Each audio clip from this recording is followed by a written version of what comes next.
아멘. 최종철 목사님께서 감동적인 믿음이라는 제목으로 말씀을 전하실 때 은혜 받으시기 바랍니다. 아멘. 기도하겠습니다. 사랑의 주님, 오늘도 저희들을 사랑해 주셔서 토요일날 또 집에서 쉴 수도 있고 각자 해야 할 일이 많이 있음에도 불구하고 이 자리가 귀하고 소중한 것을 알고 깨달았기에 하나님 예배 자리에 나왔습니다. 저희들을 기뻐 맞이하여 주시고 이 자리에서 임하여 주옵소서. 아멘. 말씀으로 임하여 주시고 성령으로 임하여 주시옵시고 우리 심령을 새롭게 하여 주시옵소서. 아멘. 이 시간 증거되는 말씀 가운데 성령님 홀로 주장하시고 인도하여 주시옵소서. 아멘. 예수 그리스도의 이름으로 기도하옵나이다. 아멘. 아멘.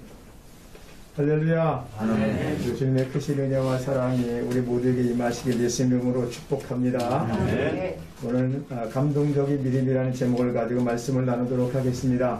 우리가 요즘 이제 코로나 때문에 많은 어려움을 당하고 또 건강에 대한 관심을 많이 갖게 되는데 건강에 좋은 그 엔돌핀을 잘 아실 겁니다. 호르몬 엔돌핀이 나오게 되는데 이 엔돌핀은 우리가 웃을 때에 많이 분비되어서 우리 건강을 좋게 한다고 합니다. 그런데 엔돌핀보다 더 좋은 호르몬이 있다는 걸 아실 겁니다. 의학자들이 밝혀냈는데 다이돌핀이라고 하는 것입니다. 이 다이돌핀은 엔돌핀의 4000배 이상의 효과가 있다고 합니다. 근데 이 다이돌핀은 언제 나오느냐? 우리 사람이 마음에 감동을 받을 때에 다이돌핀이 분비되어서 우리 몸을 건강하게 하고 활력을 불어넣어준다는 것입니다. 감동받을 때 무슨 감동을 받습니까? 요즘 밖에 나가면 꽃이 얼마나 많이 화려하게 피어 있습니까? 꽃을 보면서 감동하고 음악을 들으며 감동하고 어떤 연극을 보면서 영화를 보면서 감동을 받게 될 때에 우리 그 몸에서 자연적으로 다이돌핀이라고 하는 호르몬이 분비되어서 우리의 건강을 회복시키고 좋게 해준다는 것입니다. 이만큼 우리가 감동을 받고 감동을 준다는 것은 우리에게 있어서 얼마나 크고 소중한 일이라는 것을 알게 되는 것입니다. 나도 저 사람처럼 좀 감동을 줄 수 있는 사람이 되면 좋겠다. 나도 저 사람처럼 감동을 받으며 살았으면 좋겠다. 그런 생각을 하는데 감동을 주는 사람이든 감동을 받는 사람이든 준비가 되어 있어야 감동을 줄 수도 있고 감동을 받을 수가 있는 것입니다. 아무리 주변에 좋은 일이 일어나도 감동을 못 받는 사람이 있습니다. 감동적인 일이 일어나도 감동을 받지 못하는 사람이 있습니다. 또 반면에 내가 감동을 줄 수 있는 사람임에도 불구하고 다른 사람의 감동을 주지 못하는 그러한 사람들이 있습니다. 그러나 우리의 삶은 감동을 주고 감동을 주기도 하고 감동을 받으면서 서로 도움이 되어주고 서로 힘이 되어줄 수 있는 이러한 삶이 되는 것을 기억하시기 바랍니다. 그래서 우리는 정말 감동의 사람이 되어야 합니다. 옛날에 그 도요토미 히데요시 시절, 일본의 시절에 그 아래에 있던 미스나리라고 하는 장군이 있었습니다. 근데 이 사람은 처음부터 도요토미 히데요시 밑에서 일을 했던 사람이 아닙니다. 이 도요토미 히데요시가 어느 절을 갔는데 거기에서 그 시중을 들어주는 사람이 있었던 것입니다. 이 사람이 바로 미스나리라고 하는 사람인데 이 도요토미 히데요시가 그 절을 사찰을 찾아왔을 때에 목이 마르다고 해서 차를 대접했습니다. 처음에 차를 대접할 때에 따뜻한 그 차를 커다란 그릇에다가 찻잔에다가 이렇게 대접을 했습니다. 그리고 난 다음에 또 두 번째 차를 대접했는데 두 번째는 조금 더 따뜻한 차를 좀 작은 찻잔에다가 대접을 했다는 것입니다. 그 다음에 그래서 이 도요토미 히데요시가 그 다음에 차를 한 잔 더 달라고 하니까 이 세 번째는 어떤 차를 가지고 왔냐면은 뜨거운 차를 가지고 왔어요. 뜨거운 차를 아주 작은 잔에 따라서 이렇게 따라줬다는 것입니다. 그래서 이 도요토미 히데요시가 궁금해서 이복에 어찌 차를 이렇게 대접하는가 물어봤더니 이 차를 대접하는 그 미스나리라고 하는 사람이 네 장군님 처음에 장군님이 올라오실 때는 너무 힘드시고 또 목이 마르신 것 같아서 드시기에 아주 편안하게 따뜻한 차를 큰 잔에 대접을 해드렸습니다. 그런가? 그럼 두 번째 잔은 왜 그런가? 이제 제법 차를 드실 만큼 드셨으니까 차의 맛을 좀 음미하시라고 조금 더 따뜻한 것을 이제는 작은 잔에다가 이렇게 드렸습니다. 이제는 차의 맛을 음미할 때가 온 겁니다. 처음에는 목이 말라서 목을 축이기 위한 목적으로 차를 마시게 되었지만 두 번째는 이제는 좀 맛을 음미하시라고 차를 작은 잔에다가 이렇게 좀 더 따뜻하게 드렸습니다. 그 세 번째 잔은 무엇인가?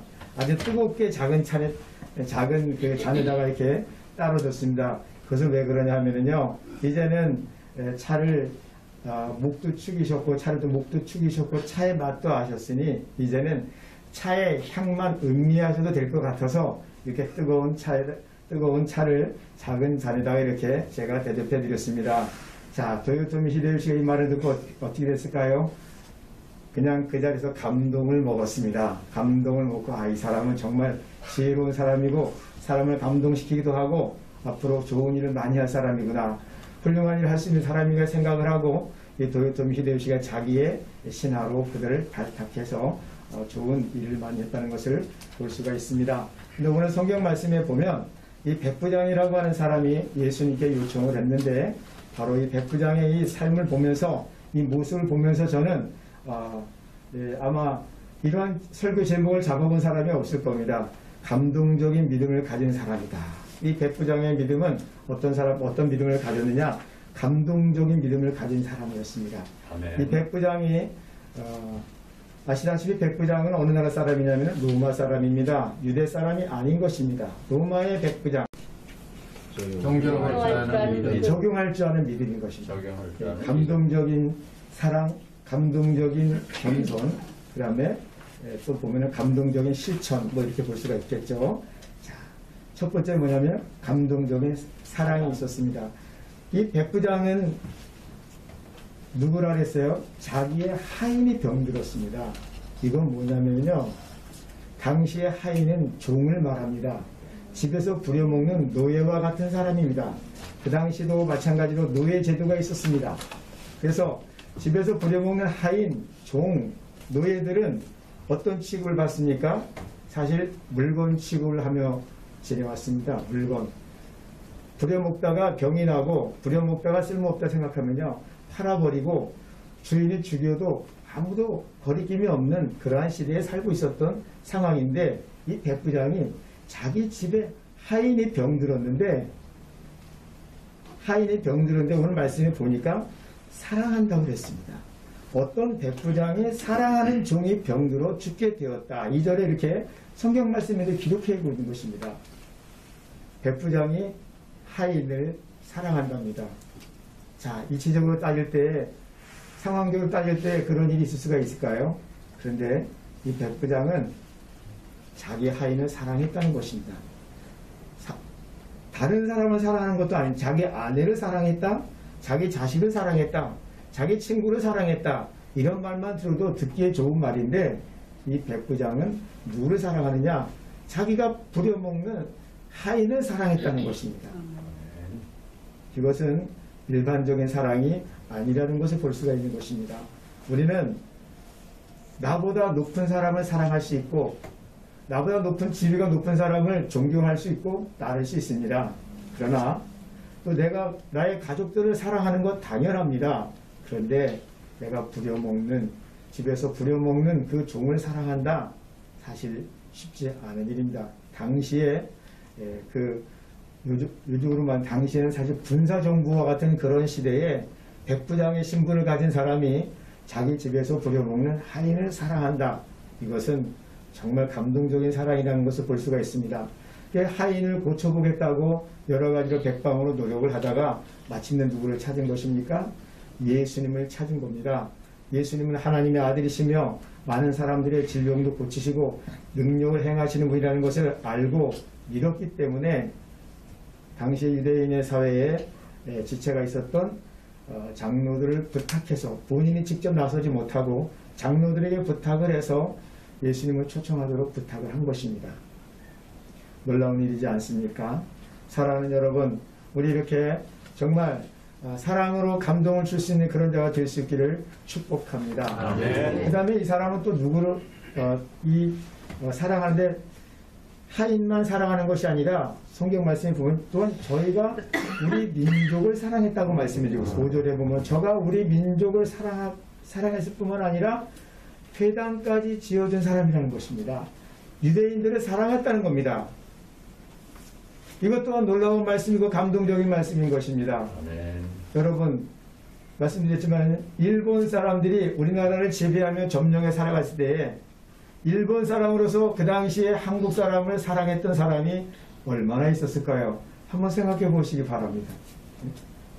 한국에 와서 한국 사람을 지배하며 점령하며 살고 있는데 더더욱이 파견을 받아서 한국에 와서 일본 사람, 일본 순사나 이런 사람들이 파견받아서 한국에서 근무하는데 한국 사람을 사랑한다.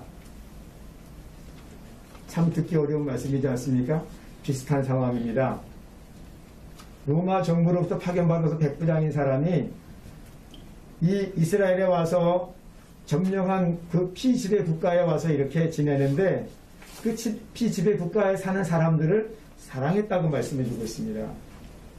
웬만큼 정신 있는 사람이라면 그렇게 할 수가 없는 것입니다. 그런데 이 백부장에게는 또한 유대인들을 사랑하는 그 모습이 있었다는 것입니다. 참 감동적인 모습이 아니겠습니까? 사랑하는 여러분, 우리 이렇게 정말 어떻게 이렇게 그 유대인들까지 사랑할 수 있었을까 하는 것은 웬만한 믿음과 웬만한 신앙의 모습이 아니라면 이런 일을 할 수가 없다는 것입니다. 또 한 가지 또 느낀 것은 뭐냐면은 이 백부장의 사랑은 어떤 또 사랑이냐, 하나님을 사랑하는 믿음이 또 있었던 것입니다. 네. 왜 그러느냐, 우리 유대인들을 위하여 어떤 일까지 했어요? 회당까지 지어줬습니다. 회당을 지어줬다는 것은 당시에는 성전이 제대로 되어 있지 않았기 때문에 회당에서 예배를 드리고 회당에서 말씀을 나누고 회당에서 당시의 종교적이나 생활적인 그런 교육을 받는 곳이 바로 회당이었습니다. 그런데 유대인들을 위하여, 하나님을 위하여 회당을 지어 주었다는 것입니다. 우리 이렇게 백부장과 같은 감동적인 사랑을 할 수 있기를 축복합니다.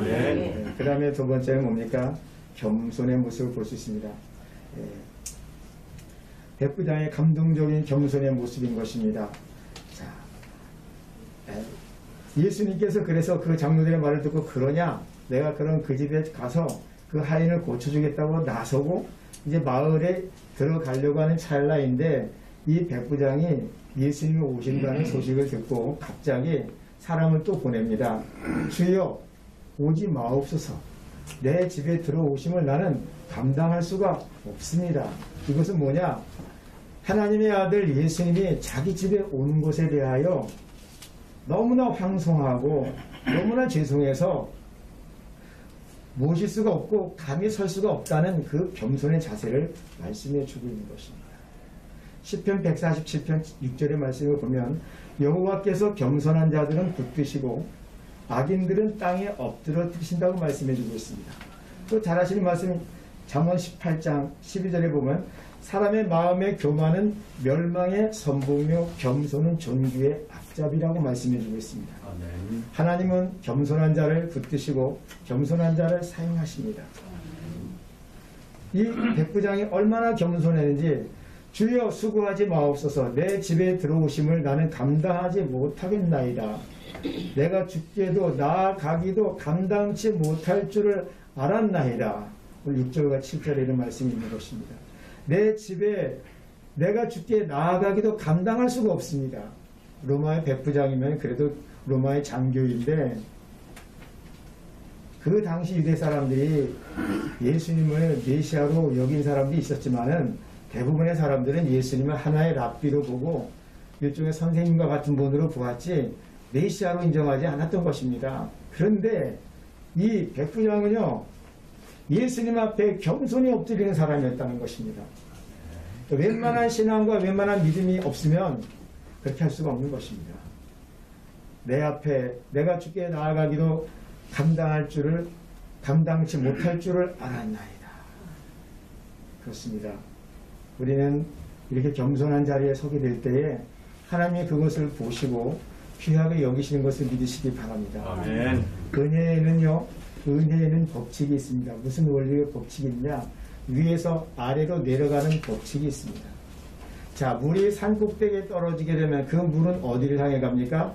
아래쪽을 향해 내려가게 되어 있습니다. 마찬가지로 하나님의 은혜는 어디를 향해 가느냐? 하나님의 은혜는 겸손한 자의 쪽을 향해 흘러내려가는 것을 믿으시기 바랍니다. 아멘. 물이 위에서 산 위에서 떨어지게 되면 아래로 흘러가듯이 하나님의 은혜는 자기가 낮은 사람이다, 하나님의 은혜가 필요한 사람이다 여기면서 겸손히 여기는 그 심령 속으로 하나님의 은혜가 흘러 들어간다는 사실을 기억하시기를 바랍니다. 아멘. 오늘 이 루바의 백부장은 예수님을 감동시켰습니다. 주여 내 집에 들어오심을 저는 감당할 수가 없습니다. 얼마나 겸손한 자세인지 모르는 것입니다. 잠언 22장 4절에 보면 겸손과 여호와를 경외함의 보상은 재물과 영광과 생명이라고 말씀해주고 있습니다. 또한 잠언 29장 23절에 보면 사람이 교만하면 낮아지게 되겠고 마음이 겸손하면 영예를 얻는다고 말씀해주고 있습니다. 근데 사람은요 그렇지 않아요. 자기가 잘났다고 해야 되고 자기가 뭔가 높은 자리에 올라가야만 된다고 생각하는 것이 사람의 본능인 것입니다. 그러나 하나님은 오히려 자기를 낮추는 자, 낮아지는 자를 높여주시겠다고 하나님께서는 말씀하시고 약속해주고 계시는 것입니다. 아멘. 이 말씀을 믿으시기를 바랍니다. 아멘. 이 말씀을 따를 수 있기를 축복합니다. 아멘. 인간의 생각과 원리로 적용하기가 힘든 말씀인 것입니다. 낮아지면 높아진다, 높아지면 낮아진다. 정말 따르기 힘들고 믿기 어려운 말씀인 것입니다. 그러나 하나님 말씀은 그대로 이루어지는 것을 믿으시기 바랍니다. 아멘. 세 번째는요, 이 적용할 줄 아는 믿음인 것입니다. 감동적인 실천의 믿음입니다. 무슨 말이냐? 성경 말씀 마가복음 9장 23절에 보면 예수께서 이르시되 할 수 있거든이 무슨 말이냐? 믿는 자에게는 능치 못함이 없느니라. 이런 말씀을 주고 있어요. 아멘. 믿는 자에게는 능치 못함이 없느니라 말씀 주고 있습니다. 아멘. 우리에게 믿음은 굉장히 중요한 것입니다. 그리고 마태복음 17장 20절에 보면 너희 믿음이 작은 까닭이라 진실로 너희에게 이르노니 너희 믿음이 겨자씨만한 믿음이 있어도 이 산을 명하여 저리로 옮기우라 하여도 옮겨질 것이요 너희가 못할 것이 없으리라. 이렇게 주님께서 말씀하고 계십니다. 아멘. 이 백부장에게는 바로 하나님을 믿는, 말씀을 믿는, 말씀의 능력을 믿는 믿음이 있었던 것입니다. 아멘. 그래서 예수님께서 오셔서 말씀해 주시고 예수께서 오셔서 명령하시면 내 하인이 나을 수 있다고 하는 믿음이 있었던 것입니다. 네. 참 놀라운 믿음인 것입니다. 우리에게 이러한 믿음이 나타나기를 축복합니다. 아멘. 사람의 일은 어떤 원리와 철저한 계획과 지혜로운 일을 통해서 일이 이루어지기도 하지만은 더 놀라운 것은 믿음을 통하여 하나님의 큰 역사를 이루어가는 것을 믿으시기 바랍니다. 아멘. 믿음이 필요합니다. 그런데 어떤 믿음? 적용하며 살 수 있는 감동적인 믿음이라는 거예요. 바로 저는 여기서 이 백부장의 믿음이 바로 감동적인 믿음 중에 하나는 뭐냐면요. 삶 속에서 그대로 실천하며 적용할 줄 아는 믿음이라는 것입니다. 자, 다만 말씀만 하옵소서. 나도 남의 수하에 있는 사람이고 또 내 밑에도 내 수하에도 사람이 있습니다. 그런데 내 수하에 있는 사람들에게 내가 가라면 가고 오라면 옵니다. 제가 명령한 대로 합니다. 마찬가지로 선생님께서 하나님의 아들이시니 말씀만 하시옵소서. 말씀만 하시면 제 하인의 병이 나을 줄로 믿나이다. 이렇게 고백한 겁니다. 그러니까 내가 내 부하들에게 명령하면 명령한 대로 이루어지는 것처럼 그러한 삶의 현장 속에서 느껴지고 또 보여지는 것을 그대로 적용할 줄 아는 믿음이 있었던 것입니다. 아멘. 나도 내 부하들에게 명령하면 명령들이 이루어지는데 예수님께서 말씀만 하시면 이루어질 것을 저는 믿습니다. 아멘. 이러한 믿음대로 자기가 생활했던 그 삶 속에서 믿음을 찾고 믿음을 적용하며 살아갈 줄 아는 사람이었던 것입니다. 아멘. 우리가 돈이 모자랄 때, 물질이 없을 때 어떻게 돼요? 주님께서 돈이 모자랄 때 어떻게 말씀하시는가? 어떤 자세를 취하기를 원하고 계시는가? 적용할 수 있어야만 되는 것입니다. 자녀들이 말썽을 부리고 자녀들이 힘들게 할 때에 하나님이 그런 가운데 내가 어떻게 자녀들을 잘 지도하며 돌볼 수 있을 것인가 하는 것을 어떻게 믿음의 자세를 어떻게 가질 것이냐. 실제 삶의 현장에서 그 믿음을 적용할 줄 알고 믿음대로 살아갈 줄 아는 이러한 사람이 진정한 믿음의 사람인 것입니다. 교회에서 예배를 드릴 때에는 주일날 모여서 성도들과 교제할 때에는 믿음이 좋은 것 같아요. 열정 있는 사람 같아요. 근데 가정에 가면은 자녀들을 나무라고 아내를 나무라고 직장에 가서 부하들을 나무라는 이러한 삶의 자세. 우리는 어디에서나 똑같이 믿음의 자세가 있어야 할 줄로 믿습니다. 아멘. 바로 이 백분장의 믿음은 삶 속에서 그 삶의 어떠한 상황 속에서든지 말씀대로 살려고 노력하는, 말씀대로 살아갈 수 있는 적용 능력이 있고 그런 믿음이 있었던 것을 여기서 볼 수가 있습니다. 이러한 믿음이 있기를 축복합니다. 아멘. 오늘도 우리 사회부신 목사님께서 그 묵상하신 시간에 말씀을 낭독해 주셨지만 히브리서 11장 6절에 믿음이 없이는 하나님을 기쁘시게 하지 못하나니 하나님께 나아가는 자는 반드시 그가 계신 것과 또한 그가 자기를 찾는 들에게 상 주시니심을 믿어야 할지니라고 말씀해 주고 있습니다. 아멘. 하나님이 보실 때 참 하나님을 기쁘시게 하며 하나님이 보실 때에 하나님의 감동받는 그런 자가 될 수 있기를 축복합니다. 아멘. 여호와께서 다윗을 만남에 그가 내 마음에 합한 자라고 말씀하시며 그렇게 감동하셨듯이 우리 하나님을 감동시킬 수 있는 그런 자가 되시면 좋겠습니다. 아멘. 물론 사람도 감동시키면 좋겠지만은 우리 사람 주변의 사람들을 감동시키며 하나님을 감동시키셔서 정말 하나님을 기쁘시게 하고 정말 행복하고 복된 삶을 누리시게 되는 우리 모두가 되시기를 예수님 이름으로 축원합니다. 아멘. 기도하겠습니다. 하나님 아버지, 오늘도 주님 앞에 나와 말씀을 대하며 기도할 수 있도록 은혜를 주시니 감사합니다. 감동적인 믿음을 라는 제목으로 말씀을 증거했습니다. 주여, 저들에게 하나님을 기쁘시게 하는 믿음을 주시옵소서. 사람들을 감동케 하며 하나님을 감동케 하는 삶을 살아가는 저희를 되게 하여 주시옵소서. 오늘 이렇게 황해시로 봄에 와서 우리 황우여 장로님과 믿음의 동역자들이 함께 예배할 수 있도록 은혜 주시니 감사합니다. 이곳을 복되게 하여 주시고 이곳에서 기도하며 뜻하는 것을 주님의 은혜 가운데 이루어지도록 성령의 역사하시고 인도하여 주시옵소서. 감사드리며 예수님 이름으로 기도하옵나이다. 아멘.